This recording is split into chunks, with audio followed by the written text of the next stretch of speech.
In the tapestry of life, where every thread holds a story, America in Black and White emerges as a haven for the voices echoing through the heart of our communities. In this podcast, we wade through the rivers of our collective experiences, celebrating the vibrant hues of change brought forth by the whispers of hope and the roars of action. It's more than just a conversation. It's a journey into the heart of our society, illuminated by the light of those daring to dream and do. Join us, and let your voice be the melody that guides us toward a dawn where every color finds its place in the masterpiece of our shared destiny. Together, let's paint a future brimming with the positives that dwell in our minds and the actions that shape our world. Good evening, ladies and gentlemen, and welcome to another episode of America in Black and White, where we are coloring conversations on America's canvas.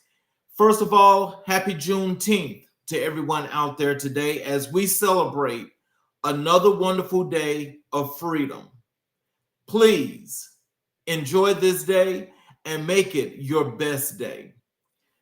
Tonight we have a very special guest. We have a guest that's been here before. We've got Mr. Anthony Potter Jr. He is a financial professional and speaker with a compelling story of resilience and transformation. Raised in Lithonia, Georgia, Anthony's journey from pharmacy technician to financial expert was shaped by overcoming personal and financial struggles, including a near-fatal car crash that ignited his commitment to personal growth and financial literacy. Anthony empowers individuals by providing financial education, wealth creation strategies, and life insurance solutions. His practical and relatable approach helps people build a secure financial foundation, emphasizing self-investment and mindset shifts to create long-term success. As a captivating speaker, Anthony engages audiences with topics on personal growth and financial success. His new book, From $27 Paycheck to Purpose, outlines 7 steps to transform your struggles into strength. Outside of his work, Anthony enjoys exploring new restaurants, nature, and music, drawing inspiration from continuous self-improvement and the power of perseverance. Ladies and gentlemen, I'd like to bring to the show Mr. Anthony Potter Jr. Hello, sir. hello. How are you? And welcome back to the show. Yes, thank you. Happy to be back. Yes, sir. Happy Juneteenth. Is there anything you'd like to add to your bio? Oh no, that was pretty accurate, pretty descriptive. I was like, ooh, I wonder who he introduced him. Oh wait, that's me. Okay. Well, as we get into the show, I want to just reflect a little bit, if you don't mind, because with today being Juneteenth, and that is the independence, for people that look like you and I, people of color. And as I look upon this day, I mean, there's so many things to not just give thanks for, but there's so many things that I look at that just makes me feel so happy to see, what progress has been made up to this point, despite obstacles that we still go through. What are some of your takes as to Juneteenth and, how you're feeling about this day? Some of my takes as it relates to Juneteenth, honestly, I guess being a younger adult, I didn't realize how much importance and history was behind it. I feel like it was something that my generation started hearing more about, I want to say like in the COVID era. I don't remember like growing up hearing more about Juneteenth. I feel like more in adulthood learning more about that. So I think it is very important to share with everyone in the community about it. Some of what I've been learning about it recently, also I wear the red. I see you're wearing red as well, as that back in Juneteenth, it was a symbol of resilience and joy, for our continuous strength as a people. So I was like, okay, let me wear something red to, support that. So but it's just been great to learn more about that and to, carry that torch forward to the next generation.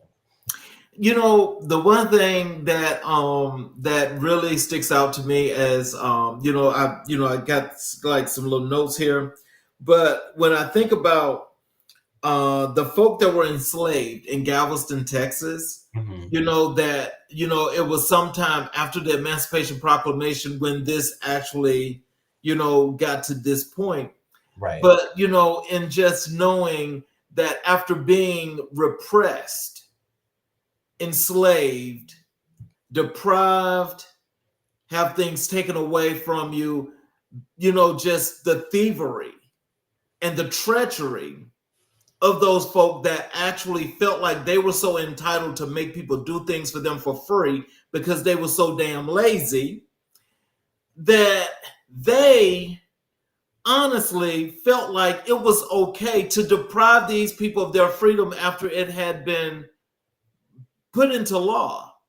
Right. And primarily, had it not been for the federal troops to come down and make sure that this took place, it probably never would have happened.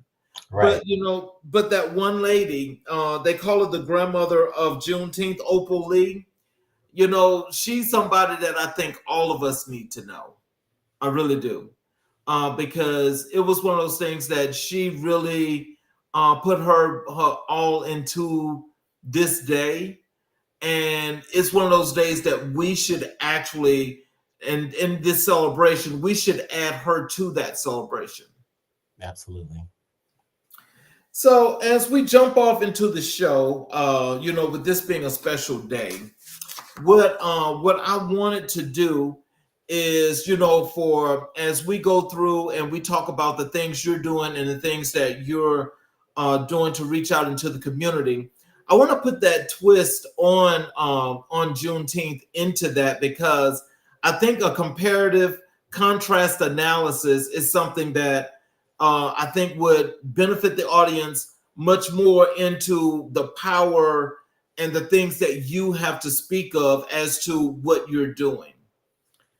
And so, in thinking about the financial literacy and the financial planning from a comparative perspective, Mm-hmm. how does the historical significance of Juneteenth inspire your work in promoting financial literacy today? Okay, awesome question. I would say, as I look back on that time and look back on the time in the present now, I would say, yes, there has been a lot of progress made as far as, the freeing of slaves and the equal rights and so forth that we're experiencing now. But I will say that there is still much of a longer road ahead of us to go. More specifically in the financial space, I would say that there is still a bit of bondage there, because, as we know, a large amount of the population is not financially free. Financial freedom is a goal that many as people aspire to. Many of them, unfortunately, do not reach that point. And so for me, it's just something that I'm passionate about with what I've been able to learn thus far and continue to learn in the financial services industry, in order to help educate people to learn those different things so that they can reach those different goals and those different aspirations, so that there can be more freedom amongst us, not just, of course, from slavery, but also financially as well. Mm-hmm. And so when we contrast that, what major differences do you identify in in financial resources available to African Americans in the post Juneteenth period compared to today? Post Juneteenth compared to today. Okay, I would say there is, from compared to then, compared to now, there is more resources. However, there is still a large gap as far as the standard, what it should be. Of course, when we think of, or I know previously for myself, when I would think of resources, I would think of like public assistance, Section 8 food stamps, being more familiar with those type of things. But actually resources as far as wealth building, that's more important, especially to change the narrative and shift things going forward. So that being wealth creation, that being debt elimination, that being legacy planning, so that families are able to continue to build upon, like with Juneteenth, how we're able to continue to move forward, building upon what they created back in those years. Like for example, with myself, God rest his soul, my dad, he passed away, I want to say about, I think the year when Juneteenth was signed to as a holiday, 2021. And so I thought it was a joke because he used to say this when he was living. But he told someone that they weren't going to get anything once he passed. And I was like, that's something weird that's weird. Okay. But when it actually happened, I was like, oh, wait a minute. Maybe. So then looking for myself, I'm like, okay, maybe there's a better way we could do this going forward just for the future generations, because of course we all have to work and contribute and all that, but it's kind of leaving the next generation starting from ground zero when we could have at least had a few steps ahead. So just being able to educate and create those forward steps so that we're not starting at ground zero each subsequent generation. Okay. But as you think about that, and I know how you mentioned like the various resources, and when we think about financial planning, and and when you look at resources today, it's like, yeah, there are a lot of them that are still out there, right? But those that are out there, when it comes to Black people, there's so much streamlining. There's for small businesses getting loans, for people that are actually applying for loans themselves for like homes and cars and so forth. And it's like with the system that's in place, which is there to to keep people that look like you and I from actually prospering as long or as best as they can. That the credit bureaus not being credible, but when people are trying to get credit, let's say somebody's got like a 560 credit score, we all know that means that you're about to pay some high ass interest if you get approved. You're about to pay some interest. And so, but see, the thing about that is, again, we talk about resources, but when we look at these credit bureaus, why are they always posting the erroneous bad crap on your credit report? And you have to go through this arm and a leg like for months to a year to finally get it off your credit, where it's kept you down for so long. Right. How do you, what do you think, what kind of resource should we call that? Or should we call that a resource? Well, if it's working against you, I wouldn't say it's a resource. I wouldn't consider that. But I would say one thing that I have been learning as it relates to that, and also for personal development, it kind of something that teaches you that you can always use something to your advantage. You always gotta, is the cup half full or is it half empty? So trying to find a way in which to make it work for you. I would say with the low credit example, one thing that I did when I was in that low credit phase of like, okay, how do I build it? How do I try to grow credit? But then I try to get an account and I'm not getting approved because it's saying this and all of that.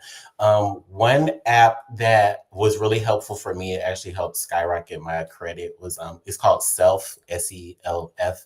And so how that works is it's pretty much, it's like a CD and a loan mixed together. So essentially you're saving money in an account that is yours to keep.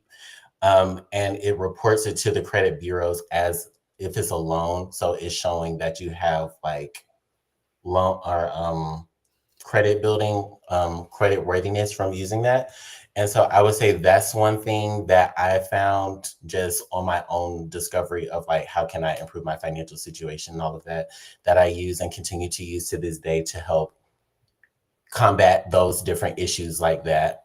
Because it is also like a kind of like an outweighing, like you got to have more of the positive to outweigh the negative that's there. So let's compare this. Okay. In what ways do you see parallels between the financial obstacles faced by newly freed individuals post Juneteenth and the current challenges faced by the Black community?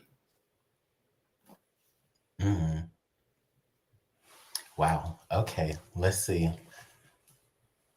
Well, I would say that in paper we are free.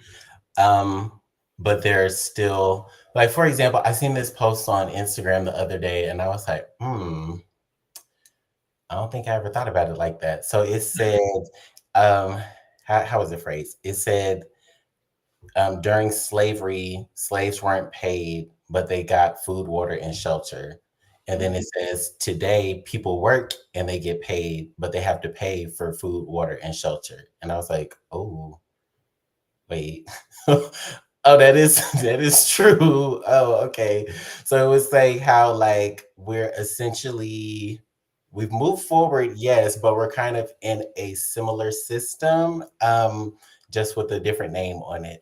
So I was like, okay, okay, this is I don't know, that kind of woke me up because I don't know. It's like some of those things you don't necessarily see until you like like hold on, wait a minute. Oh, so we gotta change that. So I would say that's like a similar parallel that I noticed there. And also it's just really as far as to overcome that. What I've been learning is that I'm seeing that entrepreneurship is really the route to take for doing that because especially with myself with working in a prior role at a job, it's only so far you can go. And if you see yourself going further than they're allowing you to go, there's always going to be some type of friction there. So, but of course, we know the difficulty with that is creating the thing and putting your all into it and all of that. So I would just say, just really having the tenacity and the willpower and the drive to just keep going after those next levels. Because if you don't, I mean, some of the things that we have today, we wouldn't have, like the celebration of Juneteenth or like Martin Luther King and all the others of the past that, were able to bring equal rights for us today because of the the drive that they had to move things forward. So I would say it's just always having that drive, that discipline, that consistency to create something new and better for not just for yourself, but also for others that can benefit from it. Well, so tell me this then. What do you think about bondage? Because that statement from that tweet that you read was basically saying it's talking about bondage, Right. and so it's like the bondage is the same. It just looked different, but it's the same ball game. It's the same play, Right. and so I think in that case, with how we make this progress, it's always like somebody's coming out a bag with a new trick. Okay, it's the same flavor, but we Mm. got a new trick. So, like that trick can be like what you do with a dog, where you throw the treat in the air and the dog jumps up and catch it. In this Right. case, instead, now you're saying you want to do the little spin thing and have the dog roll over on the ground and catch and get the same treat. So, what makes one of those any better than the other, or are they the same? Hmm. Um, I'd say today would be better simply because of the advances in technology and resources that we have.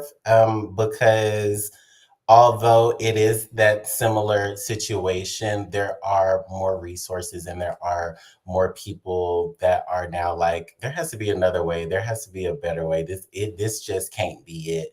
And so having access to that, you could go look YouTube something or Google something or find a book that can teach you something to further move you out of that system. Because I know that's what happened with me when I was starting my personal growth journey. I watched a YouTube video and he was talking about like building a business and getting your finances in order and stuff like that, and recommended like different books to read. And I had one on Amazon and I ordered all the books and started reading them. And that just helped open my mind to be like, oh, wait, there is more to this. I don't have to just work this job and then go to school to get a degree and pay back all this debt from the degree and work at this job for 30 years and then retire. Like there's other options that I can pursue that I just wasn't aware of because that's not what I was taught, but I had to learn about that and start applying that.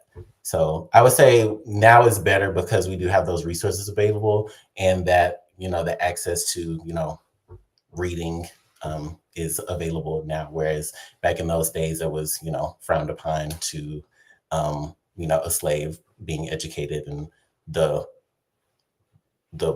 barriers to that where we kind of don't have that anymore. We have different ones still, but it's more accessible now today.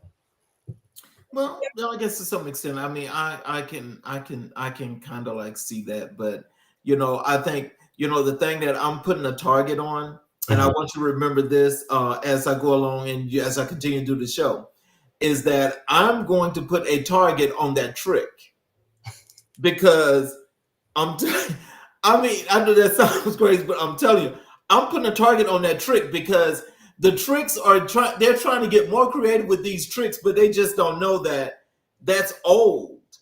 But there are some people, as you mentioned, one, don't know how to use this, and they're not reading.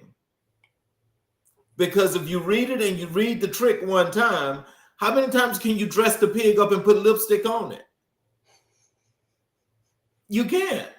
And so when they're dressing up the pig, it's like, okay, we can sell you this pig all day. It ain't a pig today. It was a pig yesterday. Today it's a cow. But it looks like a pig with a snort. Right. So, okay, well, that's cute. But, hey, I'm telling you, we got to deal with some things here, and we just got to be on these A's and B's. We got to keep moving, right? Because if we don't actually start using this nugget, people gonna miss out. And see, that's like, I'm sure that when you're dealing with your clients, when you're doing the financial planning and the literacy, that these are some of the things. I'm sure you don't use those colorful examples, but I'm sure you give them some insight as to some things that they should do. And that, which leads me to this question. So like when you're dealing with those clients and just thinking about the people back at this time here when Juneteenth first was started in the 1800s, and with those people not being really, really literate and having people actually stealing stuff from them, literally, and coming up to them and stealing from them, where when you're doing your services, what are some of the things that you do to help your people to know to combat situations like that and how they can best protect themselves? Okay, so I would say one thing that comes to mind for me is just really first educating them, because typically when I've learned it, I was like, wait, what is this? Educating people on what it is that you do provide, because sometimes if you just like put everything out there, it's like, okay, I don't understand. But if you add more context to it, then you're like, oh, I had no idea this was a thing, because that's so I mean, to this day, we're still illiterate, unfortunately, especially when it comes to our financial affairs. But so starting off with educating the client first, because sometimes you think you know something, and then you're like, oh wait, I didn't know about this. Like that actually happened with one client where she was like, no, I'm not doing that. Insurance is a scam, blah, blah, blah, blah, blah. And so my business partner, she was getting kind of nervous because like the conversation would get, and then the client got upset. And I was like, okay, well, this is what we could do. We can reconvene at a later date. I recommend you read this book. The book I recommended to her was called Money, Wealth, Life Insurance by Jake Thompson, I believe his name is. And so I was like, read this book and tell me what you think, and then we could come back and proceed. And so he has like a PDF version, and she's like, no, I'm old school, I need the book. So she had went on Amazon, ordered it for the next day, and she was like, Anthony, I started reading that book, and I was like, wait a minute, I ain't know nothing about all this. Ain't nobody ever told me this. And I was like, that's what I was trying to tell you. She was like, okay, my bad. You right. I had got kind of hyped up yesterday when we was on the Zoom call. You right. So let's go back and finish. So I'm just really providing the education first, because sometimes the way things can be presented to us when we have the lack of knowledge, we think it's a scam or we think somebody's trying to get over on us. And it's just because we don't know it. And naturally, we want to protect ourselves from what we think is harm when it's actually somebody that's trying to help you. But you don't know that because you don't know what you don't know.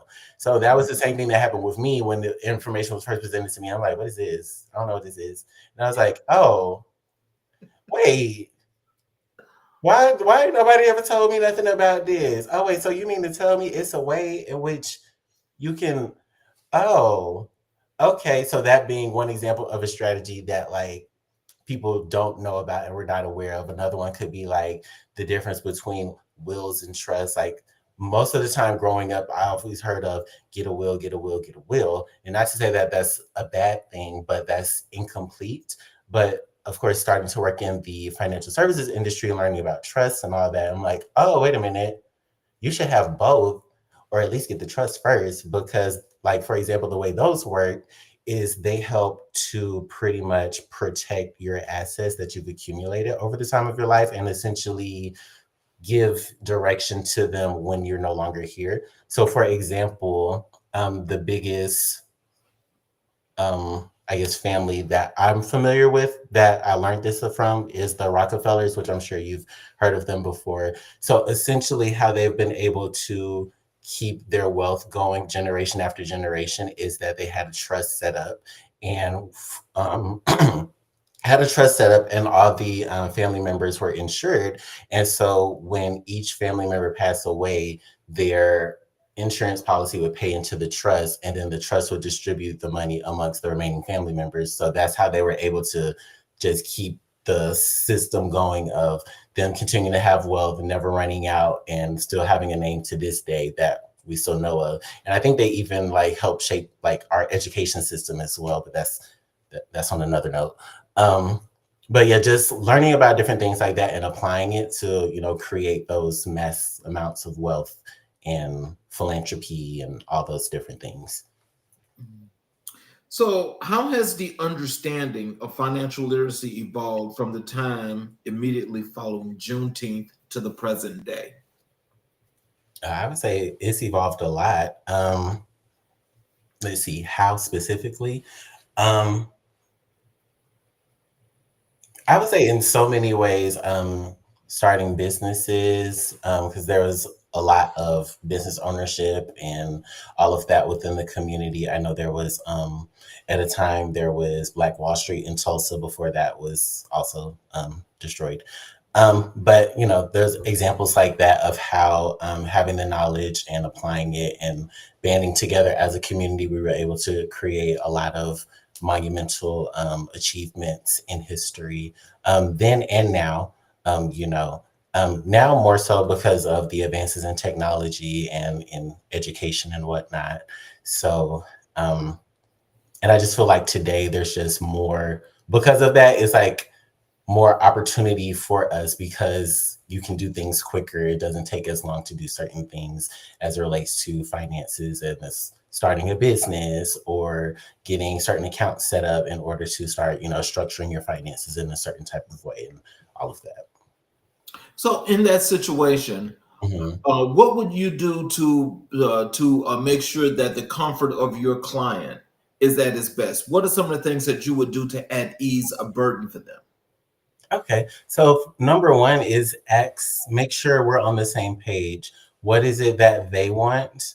And make sure that I'm providing what it is that they're asking for because there's a wealth of so many different services and mix. You could do this and do that in this account and that account, but it's like, okay, I'm overwhelmed. I don't know what all this is for. So just really finding out number one, what is it that you want? Like, what is it that you would want to create for like what's important to you? Okay, example client, you're married and you have kids and you want to, be able to pass your house down to your kids and have a little something to leave them. So in that case, we'd be like, okay, well, what would be best for you then is to make sure that you have, some type of insurance plan in place as long as, you qualify, you're healthy enough, and it's not, unaffordable for you.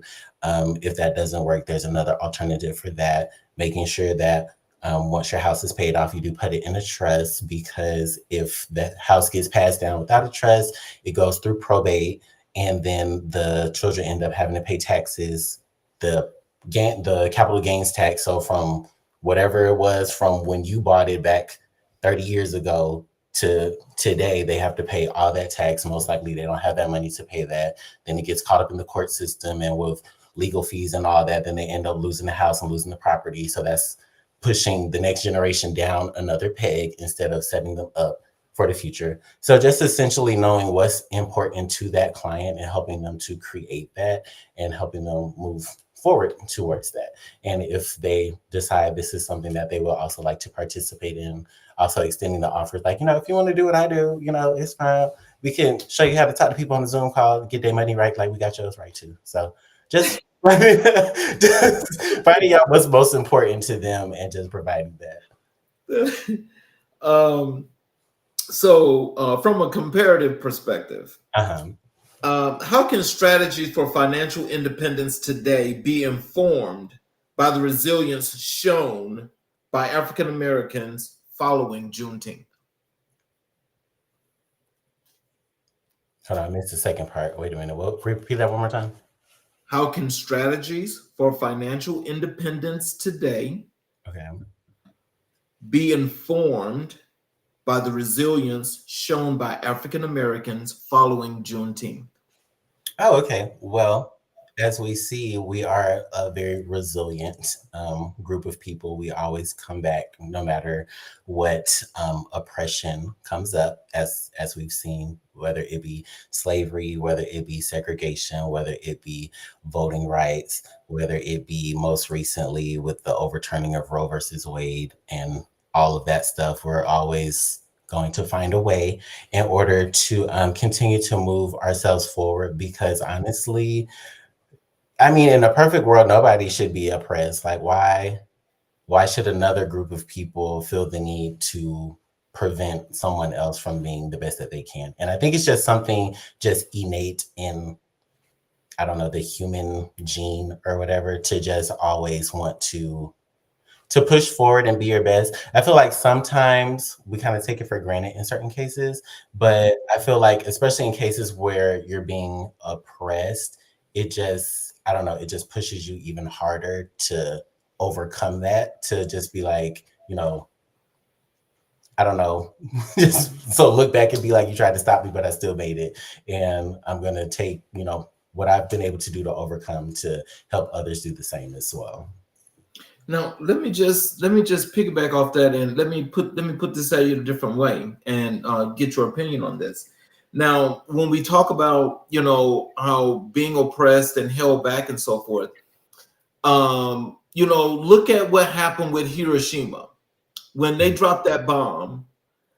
America paid the Japanese people over, I don't know how many millions of dollars, and they're paid per month. Okay, these are survivors of that.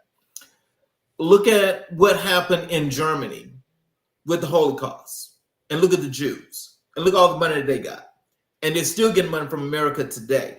Now, those things did not happen here in America, but slavery did happen in America, where they had free labor.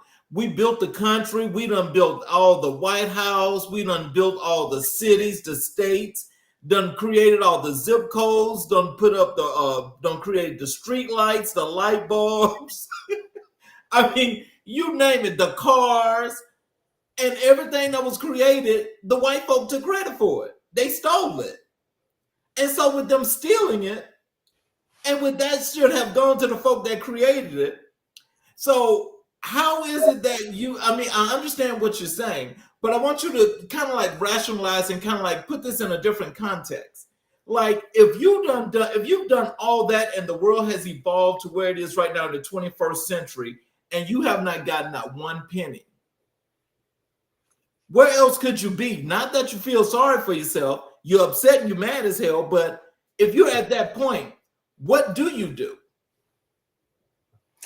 I mean, honestly, all you can do is what's within your control is to just be a better you going forward. Yes, you can be upset about that, but you being upset about that is not gonna change nothing. So the best thing you can do is to just, yes, it's okay to acknowledge it, and to understand that it's what happened, and that is unfortunate.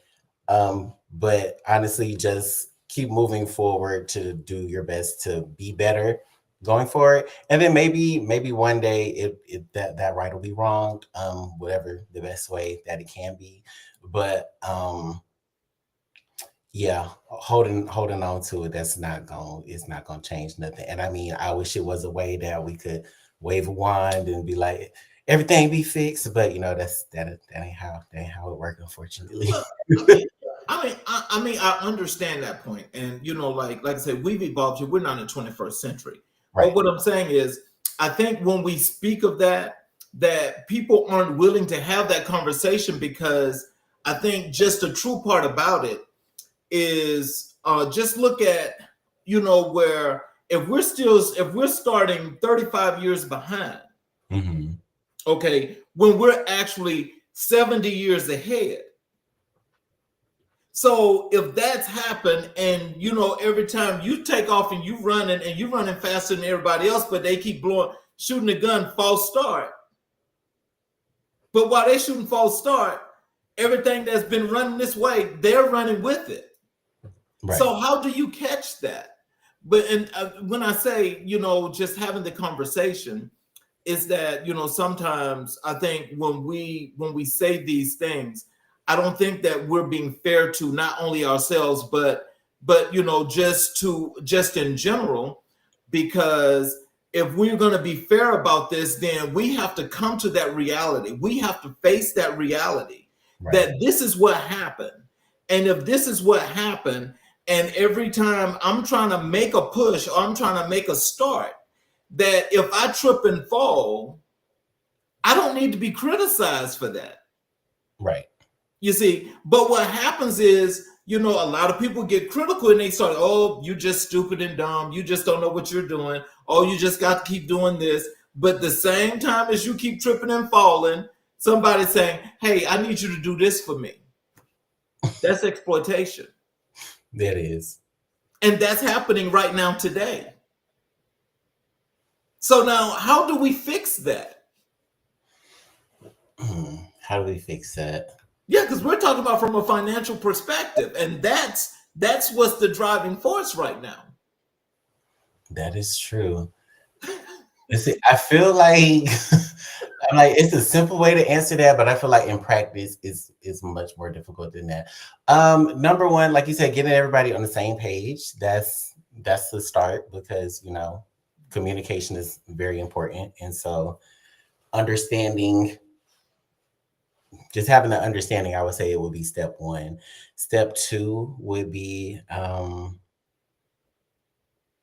just really, I guess,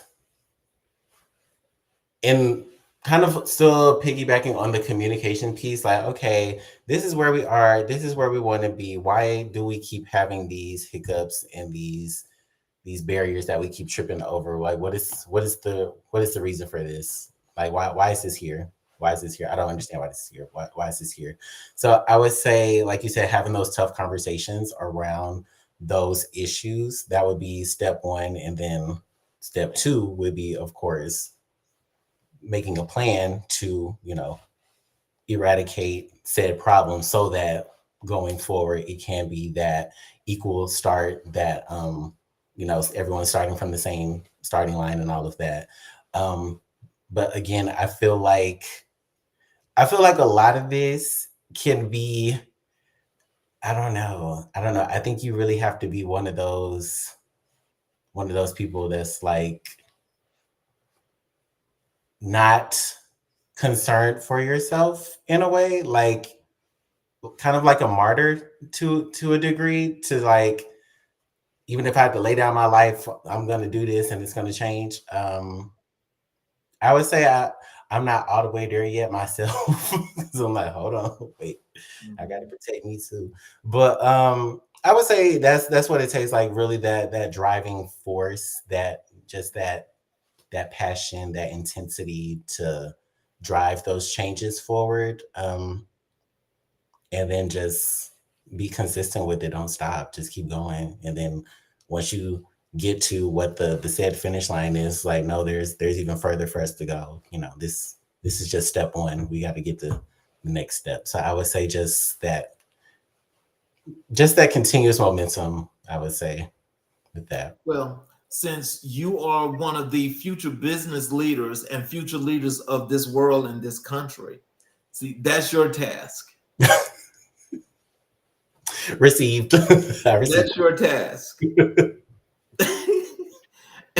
So we have to have that annual checkup and see how it's going. Okay, that's fair. Can you tell us in what ways do you perceive the systemic barriers to financial success to have changed since Juneteenth? Well, what I perceive as it being changed is, again, like more accessibility in terms of, which I'm a little confused on what happened with that. Like, for example, like the DEI thing. I don't know what happened. Like it was there and then it wasn't there, and then it was that economic blackout day and all of that. So maybe that without just that as an everyday type of thing, not like let's set it up because it sounds good and we'll get more people if we say that we're doing that, but like an actual value to, you know, the companies and businesses that we, you know, are clients of.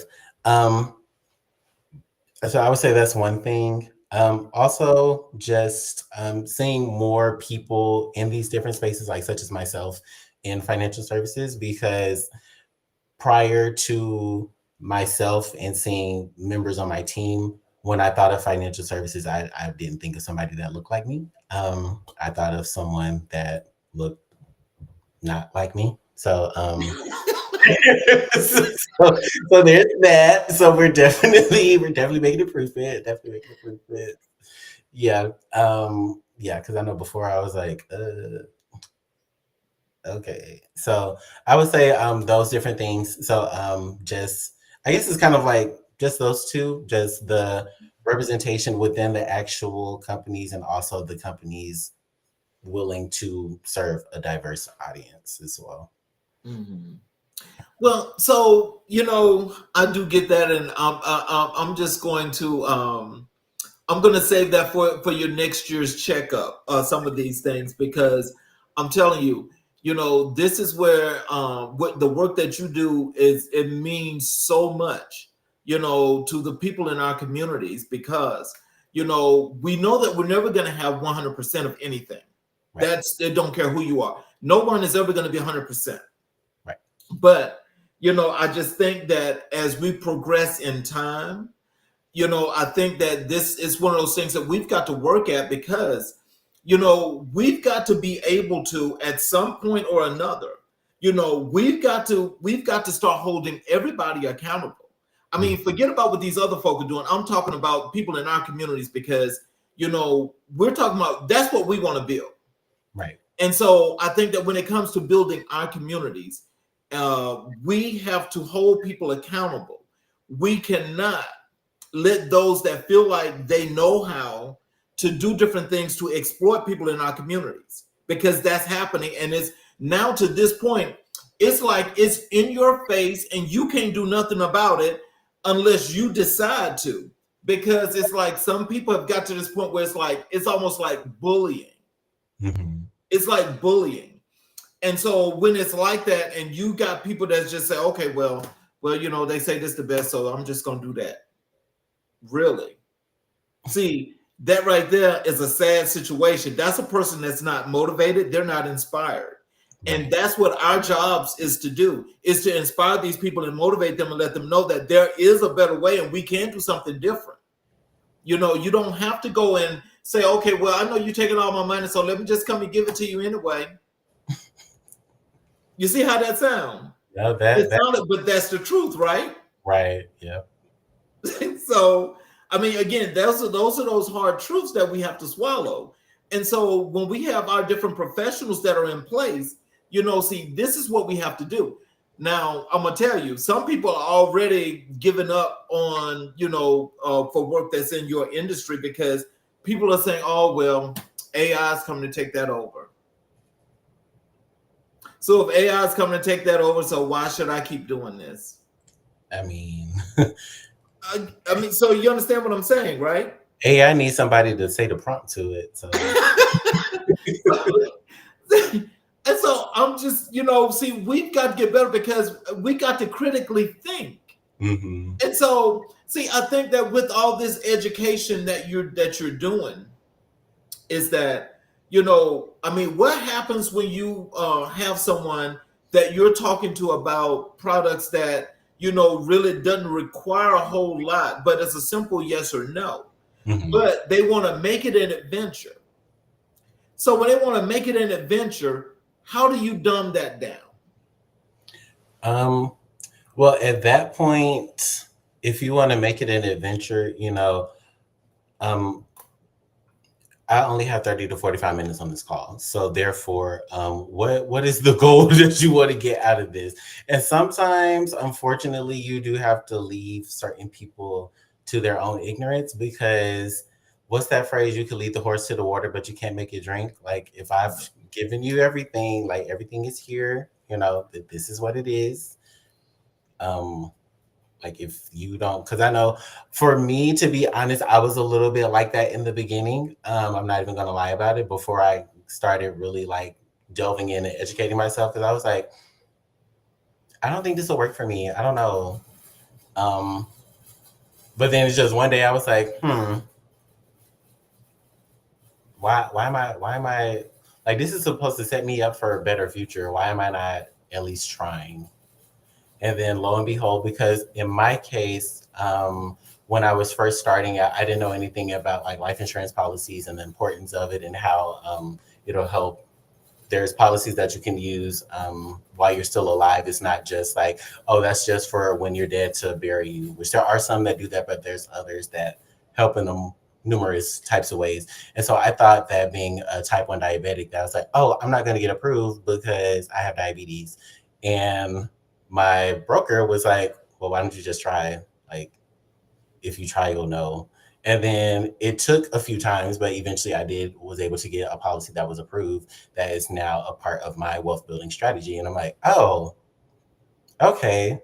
So it does work for everyone. Of course, it just takes time to find what works for you, as far as like what type of, service that you want to use, what type of product that you want to use, finding one that aligns with you and your needs and what you're able to contribute and all of that. But it's really just being open-minded enough to try and just to keep trying, to be honest. Because I honestly didn't think, I was like, oh, okay, well, I have a health condition, so I can't get in. It's like, no. But that was my mindset on it. And I was like, oh, wait, that's not the case. Okay.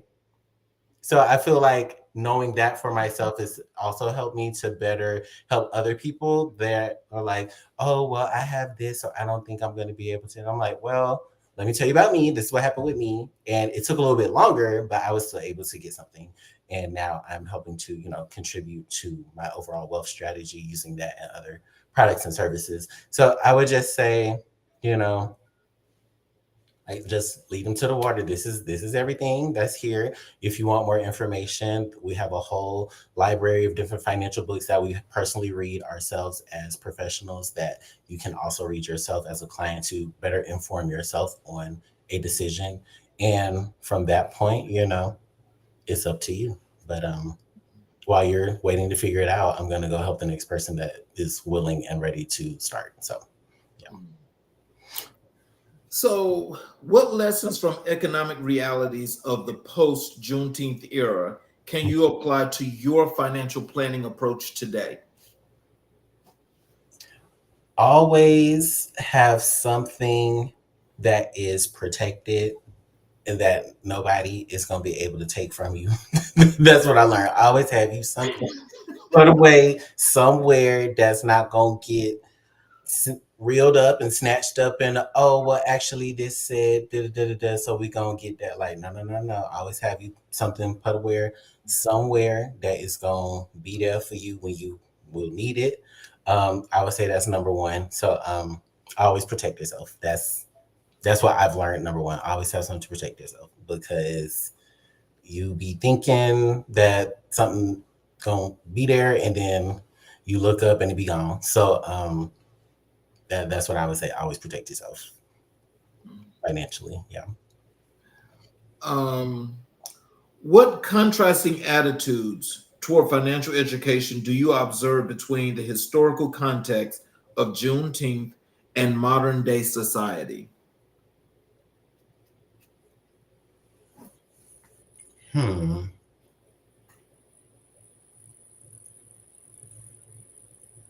Okay, you said a historical contrast between Juneteenth society and modern day society. Yes, what contrasting attitudes toward financial education do you observe between the historical context of Juneteenth and modern day society? I would say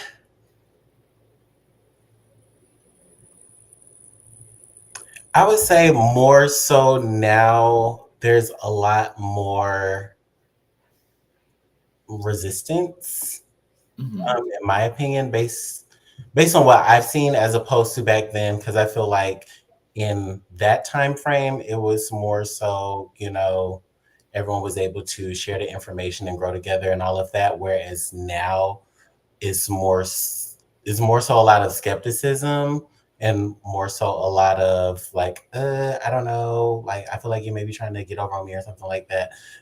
Kind of like back to the previous question where I was like, some people they think it's a scam, or because they don't know, then it must be too good to be true and stuff like that. So I would say where that comes from, I'm not exactly sure. Maybe that's just something that has just grown to evolve over time, but definitely a lot of skepticism, definitely a lot of like, I've seen a lot of people that they're just content with struggling and they don't want to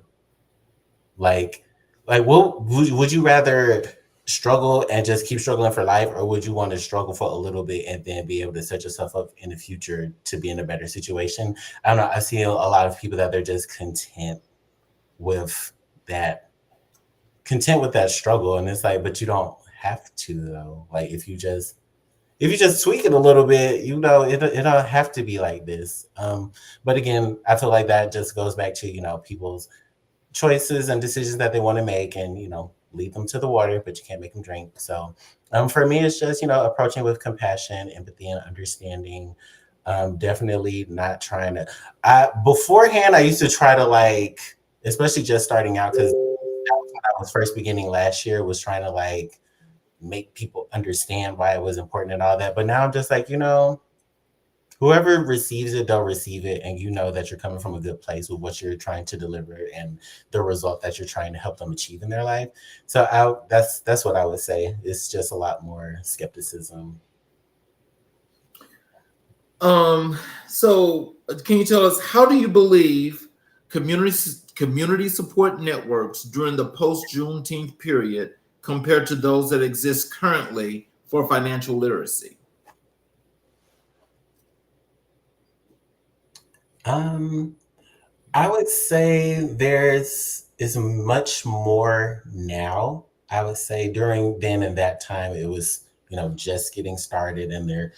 But also, I would say back then it was a little more kind of tight knit, in a way, because now we have social media and you can connect with people all over the world and all that type of stuff.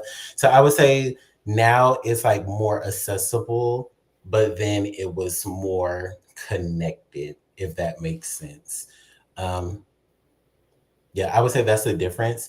But as far as now, I would say you can develop that level of connection with the people within the communities in the group, but it does take time to develop and to continue to, grow it and foster the relationships and all that. And I know I can do much better at this myself. It's like showing up, being present, being active, um, you know, communicating, engaging, all of those things, getting out more. I know I was doing more of that last year, like going out and meeting people and all of that to, because sometimes it's like you see the person online, but it's like the person online is different from the person in person. So, building more of that connection with people, building more of that rapport and all of that. So those things, yeah. Well, because now, again, so the how I look at that, and again, so you just make sure you put me in check here now. But so like back then during that Juneteenth period, Mm-hmm. primarily I think that was non-existent, and so like today it is existing, but in its existence there are just limits. And so I think it's those limits, that that you can only do so much or go so far. Because if you look at it and how it's working, is that for those that have been able to find other ways, because people have found other ways to get around that system, and they've done what they need to do to be, just have money when they need it. Right. But in that process, and as the eye from the sky is all over the place and looking and looking and looking now, because now we're being tracked through these credit cards, these debit cards, these phones, right? The internet, the TV, the computers. So with them doing all that, and they know what you're doing, when you're doing it, and how you're doing it, but they wait to this point to where you've been overly excessive and making so much money that now it's time to stop you. But they only do that to certain folk, though. And so what I'm saying to you is, we've always been creative and resilient people. We've always done 1,000,001 things. And so I think when the system itself that's set up, when people are fed up with that system, I think people kind of like get sick of that, and they just say, let me go do my thing. Mm-hmm. And so, I mean, to some of us that might not like that thing, be like, okay, well, I could never do that. I could never do that. Right. So we shouldn't pass that judgment.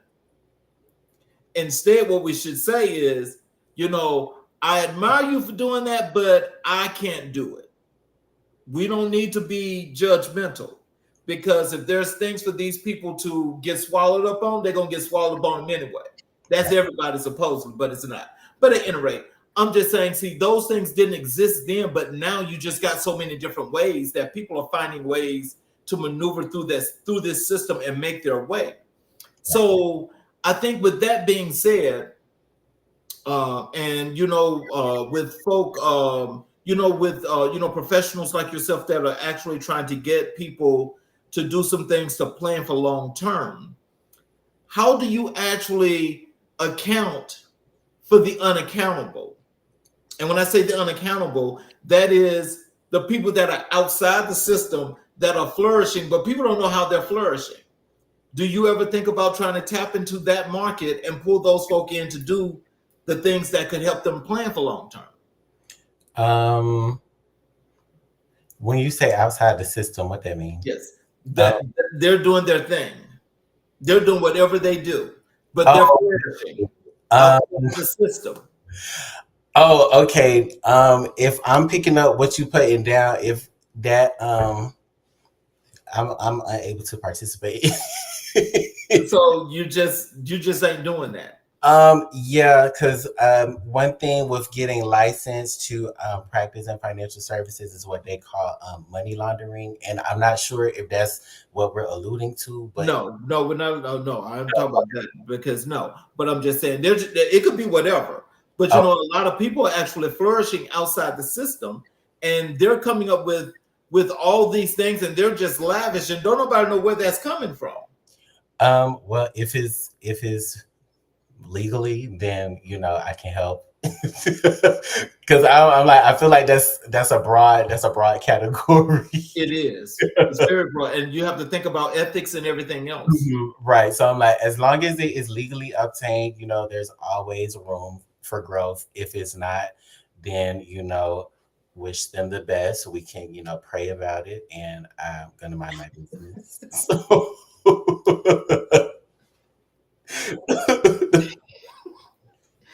So let me ask you this question.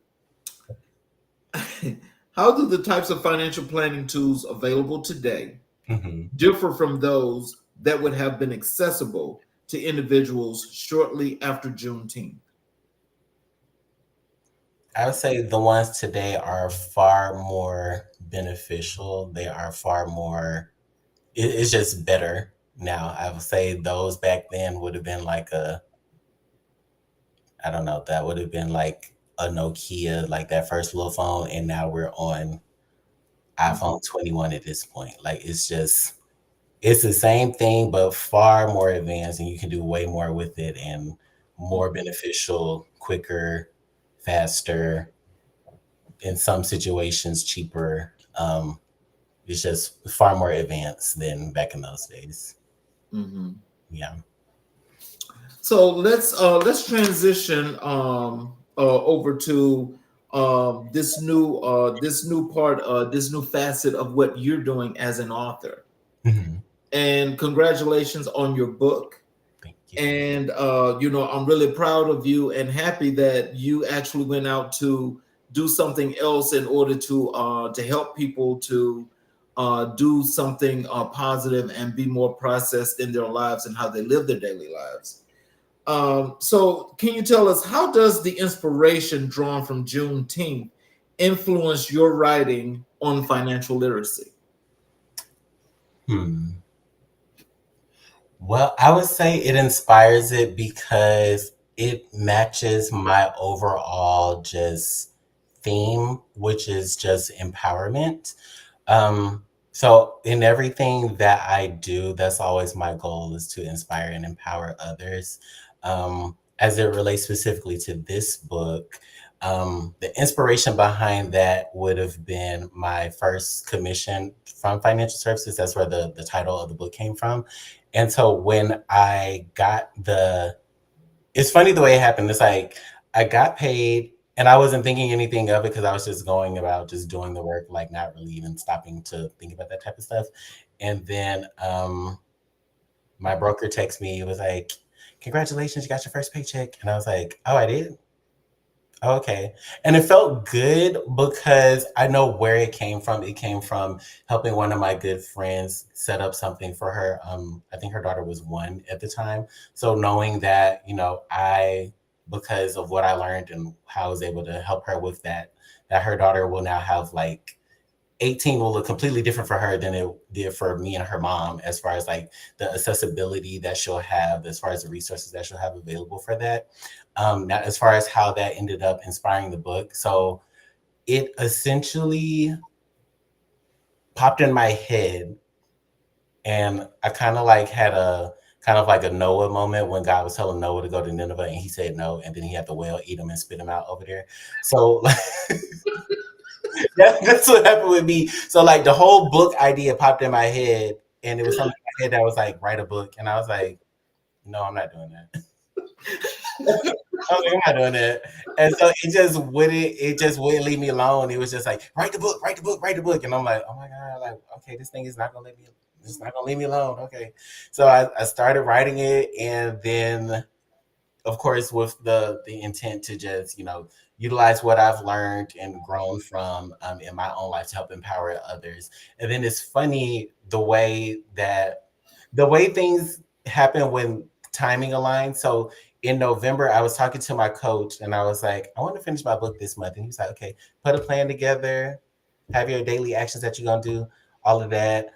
Had made the plan. We had went over it together, and so it was one day. It was a Sunday in November. I want to say it was November 10th, if I'm not mistaken. So I went to, well, I was looking for an event to go to because I was like, I need to, go out and socialize and network and all that kind of stuff. And I found this event. It was called a pop-up workshop down at the Russell Center here in Atlanta. And so the first thing that caught my attention is that everybody on the flyer looked like me or looked like us. And I was like, oh, wait a minute. I've never seen something like this before where we're talking about books and how to market and all that. And everybody, is from the community. Okay, let me learn more about this. So all the tickets were sold out though. So I was like, it must be good because all the tickets sold out. So I ended up having to get a VIP ticket. And so I ended up going and had met a lot of amazing people that I still keep up with to this day. And at that event, I actually met the publisher that helped me to finish the book. And I was like, look at just the way things just come full circle. And so the book actually ended up getting finished on Thanksgiving Day of last year. And I was like, of all the days for the book to be finished on Thanksgiving, wow. So that was just, that whole process was amazing, as meeting all the other authors and coaches and speakers in that group. So yeah, but just timing is just really something, the way things just come together even when you don't know how it's going to come together, or sometimes we don't even expect it to. So tell us about your process. What is your process for writing? I feel like I'm still figuring it out. So with this being my first book, the process pretty much was, okay, which thank to the publisher, she kind of helped me like refine the process. So for me, I was just thinking, okay, these are different lessons that I've learned in my life. And I guess I'll just put what I learned and what the event that happened into the chapter, and that's what's gonna be the book. And so she was going through my first draft, and she was like, okay, you're down to a good start, but what you need to really focus in on is like, these are steps. Like if you really look at what you went through to where you were before this time to where you are now, there was like some steps that you went through to get you here. You need to think about what were your steps and how you can like explain it to somebody else to where they can utilize it for themselves if they're starting at where you're starting at. So I would say that was kind of the process. I think I'll write more books in the future, I think. But as far as this book, that's what that process was. I was just like, this is all the stuff that happened. This is everything that I learned, put it in the book. She was like, okay, we got to clean it up a little bit. This is good though, but we got to, structure it a bit better. So I would say in my case, if you're not naturally a writer, which I do naturally, like I'm pretty good at writing, I would say authoring a book was something different, even though it was the same thing. Being able to have some type of guidance from someone further along in the field, I would say was what was helpful for me, because I didn't know anything about the whole process. Like she was teaching me about how you publish it and all this stuff and how you I'm like, I know nothing about. All I knew was you put the words in the book and then you say I got a book and then you go sell it. It's like, no, there's a whole process here. It's a whole process. And I was like, oh, okay. So I would say definitely get you some professional guidance if you do not know, because I did not know. And now I'm like, you know what, Anthony, be more comfortable saying you don't know, but you don't know sometimes, because sometimes it's somebody there that can help you to make it a much more smoother process. So yeah, just start with what you do know, and then what you don't know, find you an expert. That's what I would say. In what ways do the narratives you present in your books reflect the struggles of financial independence faced after Juneteenth? Let's see. Honestly, I know in the future ones, I'll probably base it more in finance. This one really was not. It's more so kind of like that personal growth journey, personal transformation. So essentially what I would say step one was self-awareness. Now looking back. So I would say to parallel that to Juneteenth back in the day, having I can't really speak for them because I wasn't there, but I would assume there was some type of awareness that they had as far as like what are the next steps for us. What does life look like for us now as free people, and creating whatever the next thing, longevity, legacy, or whatever, however that will look. So I'm assuming those two things would be parallel, because I know for me, I started with self-awareness, which is something I didn't have naturally. So I actually got that from going to therapy for almost 2 years, every week for about 2 years. So shout out to Pamela. Hey, Pamela, if you watching out, she was my therapist during that time. And that was the number one thing that she made sure I left from therapy with, is self-awareness, because it's something about having awareness about yourself before even just stuff around you. When you have a certain awareness about yourself, it allows you to have a certain level of maturity and a certain level of accountability with yourself that you otherwise wouldn't have, because you're not paying attention. You're just doing stuff, and everything is everybody else's fault. And I don't understand why these people can't do blah, blah, blah. It's like, no.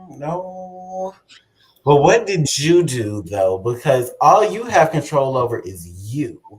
So what could you have done differently in the situation to make the situation better? And so just having that one ideal from that whole time frame, I feel like it's really changed my life, because now I just look at everything differently now. Whereas before, I would get upset about stuff and different things like that. And it's like, okay, let's think about this. Like we're saying, think critical. Like, what's a way that we could have prevented this issue from happening? What's a way? So like now, going forward, I'm like, oh, okay. So like if I were to be in let's relate it to something financial. Let's say, oh, you end up in debt for whatever reason. So okay, how did I get into this debt? What led me from being not having this debt to having this debt? Why is it that I can't afford to pay it? Is it the interest rate?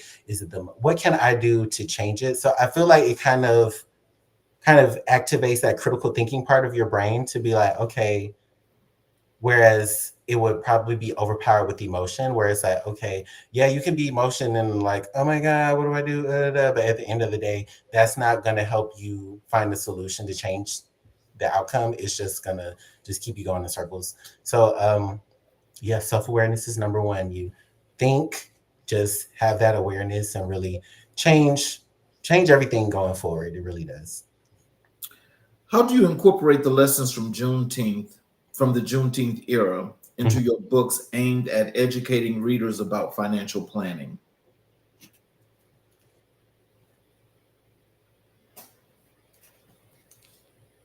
Well, I would say how probably number one would be to first begin with, this might be the draft to the next book, now that I'm thinking about it.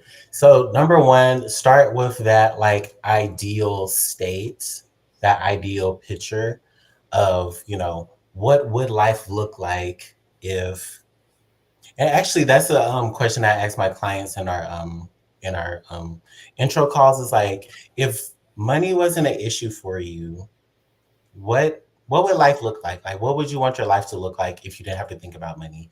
And so just having that picture in mind of like, okay, this is what that would look like. This is, what would be ideal for me. I'm like, okay, that's the what. Then we need to understand the why, because if there's no reason, like, then you're not going to keep up with it. So it's like, okay, so why do you want this? So for someone else, like, oh, I would want to live in a tropical place. Okay, well, why is that? Oh, because I love the beach, and I love to, the environment, the wind, and the nature, and it's inspiring to, the ocean currents and all of that different type of stuff. So I'm like, okay, so you like the serene environment, you like just being able to be in that nice type of setting. It just, the warm sunlight, just makes you feel better about life, or whatever have you, like that. So understanding the what and the why, that's first. And then start putting the pieces together as far as the how, because of course, if you could be there already, most likely you will already be there. Like if there was nothing stopping you, you will already be in the place that you want to be at. So understanding where you are now and the difference between where you are now, where you want to be, and constructing that bridge to get there, I would say would be the process as far as what we would want to do. So relating that back to Juneteenth, understanding, coming out of slavery to now being free people, where is it that we want to be in an ideal situation? And then just creating the path to get there. So I would say that would be the parallels, always creating the ideal future. Yes. So the last part here is I told you we do Black History 365. Mm-hmm. And when I ask you who's the most influential person in your life and your career, you mentioned Barack Obama. Mm-hmm. Can you tell us why do you regard Barack Obama as the most significant figure in your understanding of Black history? For me, it is him because coming up for me, like being born in 95, that's the biggest like Black history moment that I think I've seen up until this point in my life, outside of course, Kamala being vice president. But yeah, I feel like that's the biggest accomplishment like worldwide that I've seen for someone in that capacity. Like, of course, we have like the wealthy people, like the business owners and the celebrities, but I just think it's different, for to see someone like that, from our community to be in what is regarded as, the highest position in the world for 2 consecutive terms, So I feel like that was just really an inspirational time to see like, oh, like we really can do anything, like we really can accomplish anything, even though like you hear it and you know it and stuff like that, but it's different when you see it. And then to just see all of the positive changes and impacts that came about from him being in that place, because I still remember when the election, I was in 8th grade, and that was when I think, what was her name? I was in Miss Leslie class. She was the literature teacher, and they had them TVs on that rolling shelf thing, and they had us watching the they had us watching the election in class. And I was like, what? Like I'm like, wow, I don't know. It's just something I feel like for me, that's like the only monumental type of thing that like just, and then for it to, now, of course, everybody had the right to love who they love and all of that. No, not saying that, but I just love to see like even him and Michelle, like, because sometimes certain people in certain positions, they tend to love other people, which love that for them. But just seeing, this Black man with this Black woman with these Black daughters in the White House, I'm just like, we have come a long way, and I'm not even old enough to vote yet, but so I'm just like, wow, like look at them, like they have just really okay. It's really something, So I don't know, that will always be something for me because I'm just like, wow, like I'm like, okay, so y'all did that, y'all did that, and then the way the whole thing, because I'm sure there was a lot of pressure on them. Because I know I even watched a podcast recently of Michelle. I think it was Diary of a CEO, where Michelle and her brother, they were on there, and I think, what did Stephen Bartlett ask her? He asked her something about did she think that he could do it, like that Barack could be the president? And she was like, yeah, I did think it, and that's what scared me. I was like, oh, okay, wow, like okay. So just seeing that and just knowing, like, like you can like you can really make the difference. You can, especially learning like the history behind it, where they always wanted to do things to like impact the community and be better. And like she was telling the story about how he could have had a higher paying job, but he chose to get a lower paying job because it would put him on the path to what led to the presidency and all that. So just looking at like how like, wow, like y'all really were thoughtful and intentional about all of this, and now you've made it to this point and just doing all these different inspirational things in the world and still, upholding a good standard, as far as what we see as people around and all that. So yeah, that's why, yeah. So, can you tell us this? How has Obama's focus on education and empowerment influenced your approach to financial literacy?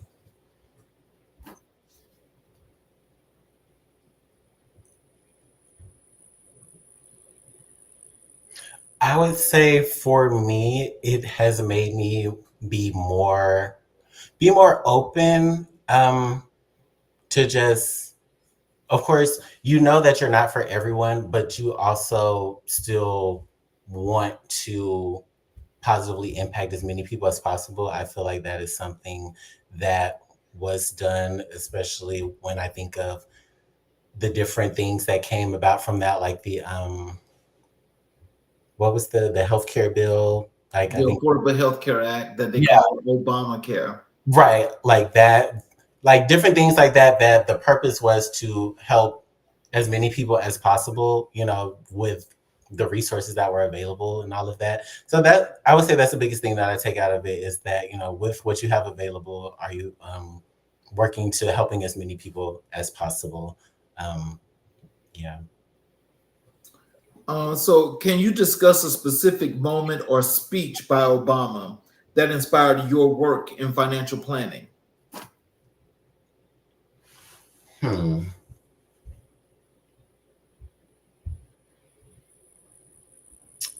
A specific speech.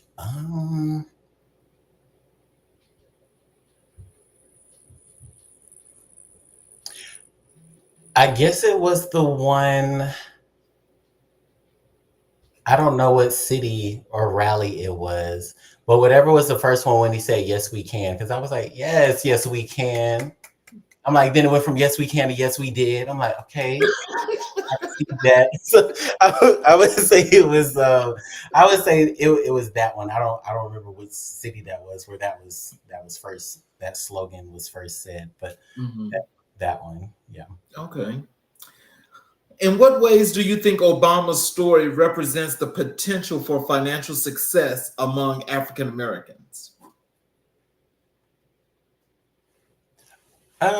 Just sticking with a noble, like a noble mission, because again, I wasn't as familiar with like the background until I saw that podcast episode, but just knowing that like there was a point in time where they could have been just chose to earn more money for the sake of enriching their own lives, but they chose to take a lesser paying route that would allow them to help more people long term.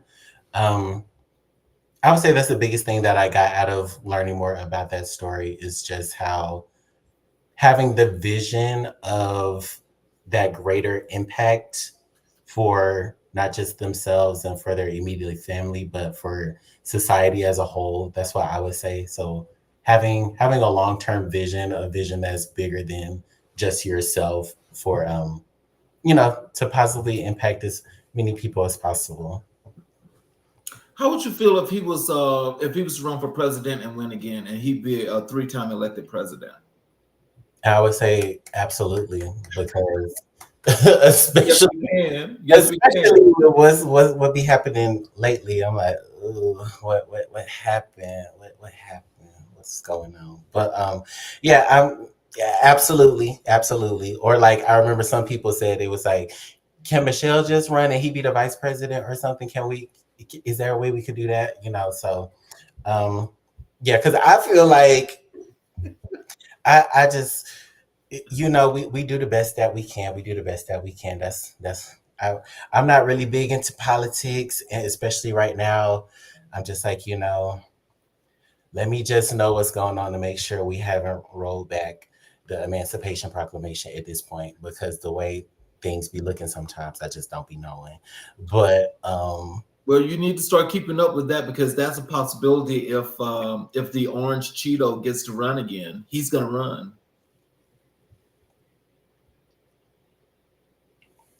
He's going to run. The orange. Seriously. That's why I asked you that question. Mm. You know, sometimes I feel like am I living in the real world? Because I always thought you had to have some type of political background in order to, but you know, that's another example of anything is possible. You can have no political background and be in the most powerful position in the world with no political background. So you know, anything is possible. Anything is possible. That's the best way I could look at that. So, how has Obama's legacy encouraged you to promote financial literacy in your community?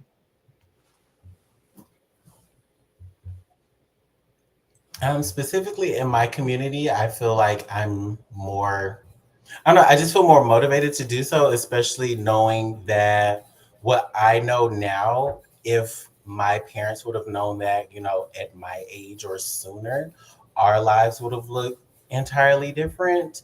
So just wanting to pay that forward for as many people as possible, because I mean, I've already had my my time growing up. So I'm like, if it can allow me to positively impact somebody else's life, it would be worth it to me because, you know, if not, then it could be, you know, another repeated cycle of, you know, the like you're saying with the dog treat and the we go from throwing it up to spinning around. So it could be the same thing, or you could be that person that steps into that person's life and cause them to, you know, have a different thought process and to make a different decision and ultimately result in a different outcome for the future of themselves and their family and their future generations.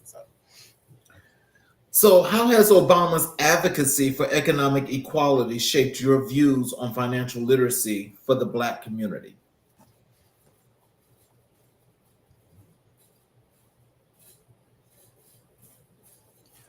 I would say for me, it has shaped it by wanting to make sure that I'm reaching everyone and also making sure that I understand how to relate to where people are because I think sometimes just because you have a shared background, sometimes if you're in a different setting or the way in which you present yourself outwardly to those that you are trying to speak to, they may not connect with you because they're like, I don't think this person understands, or you don't know what I'm talking about, you don't know what I deal with. So I would say that's what is kind of shaped for me is like to understand how to you know have a better approach and how to come from a place to where it's like I do understand, but also let me make sure that I'm meeting you where you are so that I can help you see what it is that I'm trying to share with you and not just like you need to do what I'm doing because it's like okay but like I'm not you so I don't understand. So I would say that's the biggest thing for me, meeting people where they are. So, what parallels do you draw between Obama's approach to leadership and your own philosophies in financial planning? Definitely, maybe subconsciously, maybe I didn't realize it, but to just being authentic, I would say, because I feel like that's something that I've always observed authenticity as well as being very effective with communication, you know, communicating to where most people could understand you. Because I mean, that's really important in financial literacy because you know you could come in and use all the fancy terms and this text code and that text code and da, da, da. But when you talk over people when you talk over people's head it's like I don't know what's going on, like what are we talking about, I don't understand. So just really being able to translate that to be in a place to where like anyone can understand it. Because like if you come in with all this knowledge and information, it's like you talking at this level, and but I'm at this level, I'm not gonna understand what you're saying because I'm not on, like, we're not at the same, like we're not at the same place. So I would say those two things: being authentic, but also being relatable and being able to communicate with everyone. How do you feel Obama's presidency has impacted perceptions of financial intelligence in the Black community?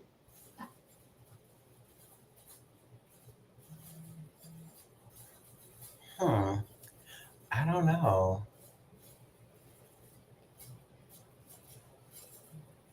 know. Because I would say, I'm sure, I know for me, it's shaped my perspective as far as like Black intelligence in the political sector. As far as in the financial sector, I don't know.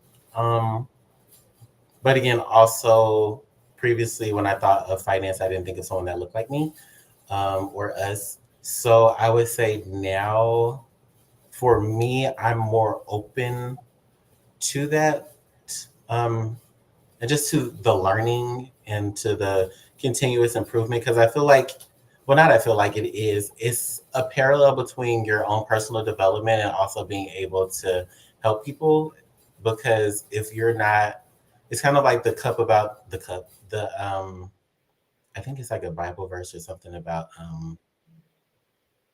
like you can't pour from an empty cup or something like that. So like you have to be full yourself in order to be able to To pour out. give. Right, exactly. That's exactly right. So just understanding that you need to always be full, I would say, because especially starting out, I didn't understand that. And it made me not realize why it was that I was doing what I do now. But now I'm like, okay, this isn't about you. This isn't about doing a quick sale or something. This is about like helping people to change their lives in ways that they probably didn't realize that they could do. So yeah, I would say just remembering that and always working to be that next better version of yourself. And as you do that, the more people you'll be able to help, because then they'll be like, there's something different about this person. Let me learn more from them. So yeah. And final question. What aspects of Obama's life story have directly influenced your journey as an author and financial planner? Mm, I'd say just having, having more audacity, to, go after the seemingly large, unaccomplishable things.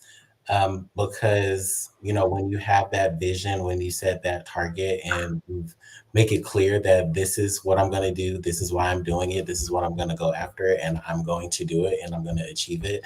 I think it's just something about that. I don't know, it just makes everything align for you to get there. Of course, it's not going to be easy. It's not going to happen overnight, but as long as you're doing it for the right reason, and you have that drive and that consistency and that momentum to continue to go after it, it'll eventually happen. And as you're doing it, you'll be able to positively impact so many more people along the way. And then you never know, you look back or you'll meet somebody and it's like, oh, because of you, I decided to do, turn my life around and do X, Y, and Z or something. So you never know who you have the opportunity to also change their life as well. I can see why Barack Obama's influenced you, because you used the term and actually spoke of one of his books, The Audacity of Hope. Have you read that yet? I have not, but I do remember that one. Yes. That's what you was just speaking of.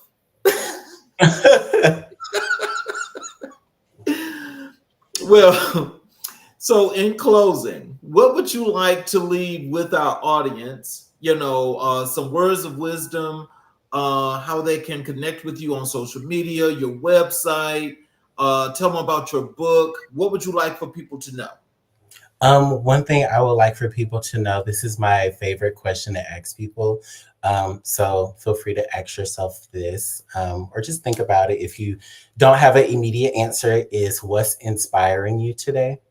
Because when you think about that, it's not something that you just like just come up with something off the top of your head. It really makes you think and reflect and consider like, what is inspiring me? What is something that really, resonates with me on that level? So that's what I would say, to ask yourself that question regularly. It's what I want to leave the people with. As far as social media and the website, it's my name, Anthony Potter Jr. So that's the website, anthonypotterjr.com. Anthony Potter Jr. on all social media as well. So yeah. Well, I want to thank you for allowing us to spend this time with you on this special day. And we could not have had a better guest than yourself today, because, this is part one of the Juneteenth special, because we're having another special show tomorrow. But, you're just that perfect example, because, such a young person as yourself, again, not trying to put that pressure on you, but you are one of the future leaders of this world today. And so remember, don't forget your assignment. Right. I got because we're going to have that annual checkup. Got to check in 1 year, yes. And so I want to thank everybody for watching the show, and those that are watching, just remember, as Anthony was just speaking of the financial planning situations, the financial literacy, and with him being an author, and how they all tie in to this special day of Juneteenth. It's something that we all should think about as we get through a historical context. Right now, we're in times of plenty of uncertainty, but within this uncertainty, this is where we all have to rally around each other to collaborate, get together, and we have to build and do all the things that we know that we can do. So as we're doing those things, let's think about the positive approach. Let's use history to make us better, because what's in the past is in the past, but it's the past that makes us the people that we are today. If we learn anything, we learn that history repeats itself. So as it's repeating, that means that we have a second, third, or fourth time to get it right, but getting it right is the main thing.